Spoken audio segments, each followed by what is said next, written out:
Hai teman, selamat datang di channel Sekate New. Jangan lupa pada teman-teman untuk like, komen, dan subscribe supaya tidak ketinggalan update dari channel ini. Mimin ucapkan terima kasih. Selamat menyaksikan. Terpaksa menikahi Pak Ustadz season 3 bab 100. Wah, sudah sampai bab 3. Di episode yang ke-100 sudah sampai ke season 3 di bab yang ke-100. Terima kasih berkat teman-teman yang masih bergairah, masih semangat untuk menyaksikan ini, mendengarkan, maka sampai ke season 3. Mimin sih pengen ada season 4 yang fokus membahas Safa dan juga Rafael. Kira-kira gimana menurut teman-teman? Apa kita cukupkan di season 3 atau kita gali lebih dalam mengenai percintaan Safa dan calonnya, kemungkinan Rafael? Gimana menurut teman-teman? Nanti tolong tulis di kolom komentar ya. Langsung saja kita mulai. Papa sama kakak Vina bukannya mau berangkat ya? Hari ini meeting penting kan? Kita bisa ngobrol lain kali. Fiona mengandeng tangan ayah dan kakaknya keluar dari rumah. Jika saja tadi malam Fiona tidak mendengar pembicaraan mereka, mungkin sekarang Fiona tidak tahu harus mengalihkan pembicaraan seperti apa. Mereka juga nggak bakalan lama di sini. Nanti kalau papa ada waktu luang, baru kita ngobrol lagi, oke? Setelah mengatakan itu, Fiona kembali masuk dan menutup pintu rumah. Pak Aji dan Vina saling berpandangan. Keduanya melihat Fiona yang aneh dan tidak seperti biasanya. Jika saja sedang tidak ada pertemuan penting, mungkin mereka akan bergabung bersama Akil dan Safa. Namun, jika sampai itu terjadi, hal pertama yang ditanyakan Pak Aji pasti soal kapan Akil dan Fiona akan menikah. Sedangkan Fiona di dalam mencoba untuk menahan malu. Apalagi tadi Safa mendengar jika Pak Aji mengatakan soal calon suami. Mbak, aduh, maaf banget, ini keadaan darurat yang menyangkut hidup dan mati aku. Aku nggak maksud apa-apa. Perkataan Fiona mungkin terdengar berlebihan, tapi ini memang apa adanya yang dirasakan oleh Fiona. Jika sampai ia mengikuti keinginan sang ayah, maka ia akan mati. Maksudnya mati di sini, hidupnya pun tidak akan berarti, karena menjalani sesuatu yang tidak disukainya. Safa dan Akil sama sekali tidak mengerti dengan apa yang dibicarakan oleh Fiona. Maksudnya apa? Tanya Safa. Fiona menggigit bibir bawahnya. Aku mau minta bantuan. Dahi Safa berkerut. Bantuan? Fiona mengangguk. Mas Akil. Akil langsung mendongak saat Fiona memanggilnya. Safa dan Akil menunggu Fiona melanjutkan ucapannya. Mas Akil mau jadi calon suami saya? Dalam satu tarikan nafas, kata-kata itu meluncur tanpa hambatan. Akil maupun Safa terperangah mendengar itu. Jelas saja mereka kaget melihat wajah kedua orang di depannya. Fiona buru-buru melanjutkan perkataannya. Maksudnya pura-pura. Tapi kalau mau beneran juga nggak apa-apa sih. Di beberapa kalimat akhir, Fiona hanya bergumam membuat Safa dan Akil tidak bisa mendengarnya. Kenapa harus pura-pura? Kini Akil yang buka suara. Emang maunya beneran? Celetuk Fiona. Enggak, bukan gitu. Maksudnya, Mbak, kenapa pura-pura begini? Satu kebohongan tercipta nantinya akan ditutupi oleh kebohongan lainnya. Lebih baik berterus terang. Bicarakan baik-baik. Maaf, bukan saya sok suci, tapi Mbak akan merepotkan diri sendiri dengan berpura-pura. Mbak juga gak akan pernah tenang karena berpura-pura. Ini akan menghantui Mbak. Toh pada akhirnya tetap akan terbongkar. Hati Fiona langsung tersentil. Sekalinya Akil bicara langsung menusuk dan menampar Fiona, menyadarkan gadis itu jika apa yang dilakukannya itu tidak baik. Dan dampaknya sudah jelas, tidak akan pernah bisa tenang. Baru kali ini Fiona merasakan ucapan seseorang begitu kena ke dalam hatinya. Cara Akil menyampaikan dengan kata-kata yang sopan tanpa menghakimi. Sukses membuat Fiona terpesona juga. Maaf, Fiona menunduk. Ia menyesali apa yang baru saja akan direncanakannya. Safa pindah duduk ke sebelah Fiona. Ia mengelus pundak Fiona lembut. Kalau kamu butuh bantuan apa-apa, jangan sungkan.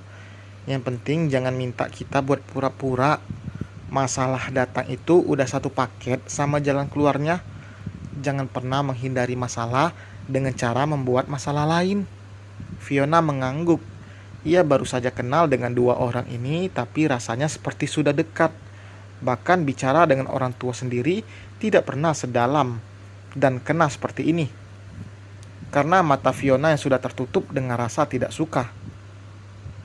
Bukan perkataan panjang lebar seperti pidato, namun sudah berhasil menyadarkan Fiona. Fiona tidak ingin menjadi pengecut dengan menutupi masalah dengan masalah lain. Fiona akan menghadapinya. Harus berani mengutarakan apa yang ada dalam hati kamu. Safa tersenyum sambil berpesan, seperti kakak yang menasihati adiknya. Iya mbak, makasih.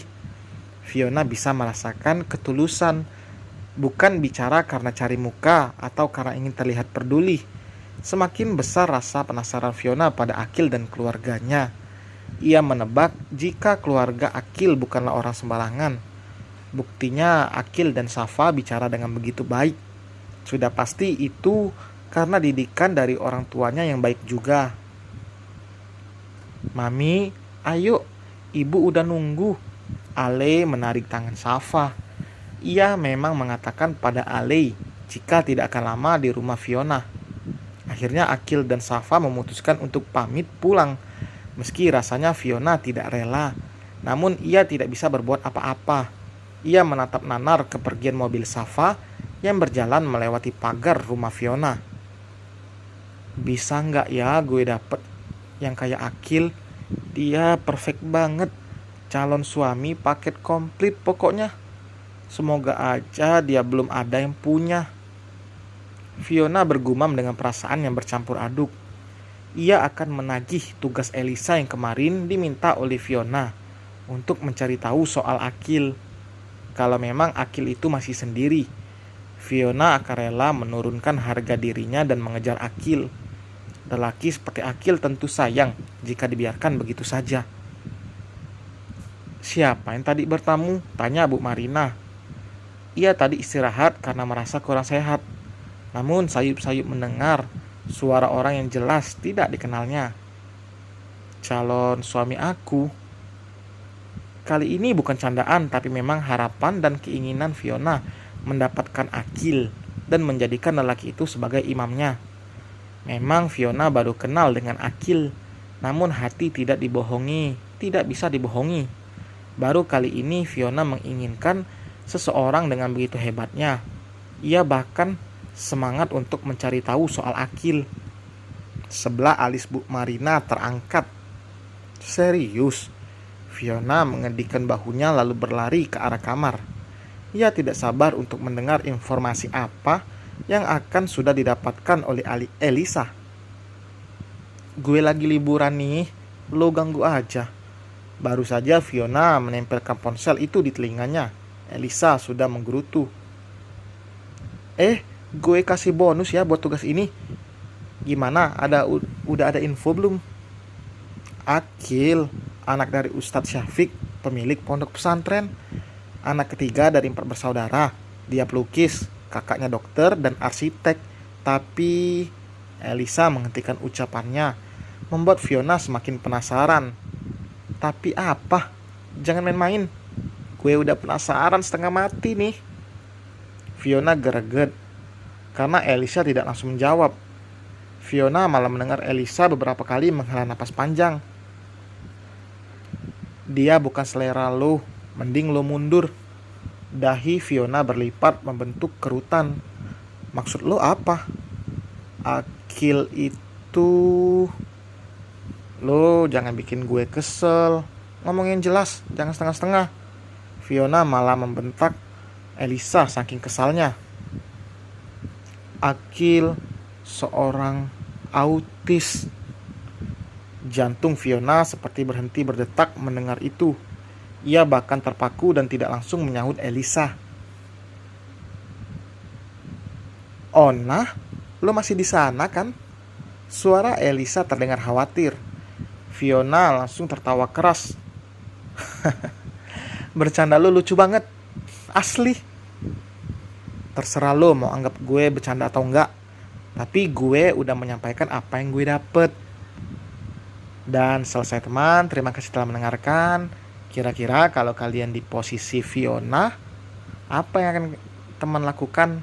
Cowok ini sudah baik, sudah banyak kelebihan, tapi dia ada kekurangan. Itu teman-teman, terutama yang cewek nih. Kira-kira gimana kalau kalian jadi Fiona? Apakah tetap mau dengan cowok itu atau malah mundur? Tulis di kolom komentar ya. Jangan lupa like dan subscribe juga. Terima kasih telah mendengarkan. Sampai berjumpa di bab 101. Bye.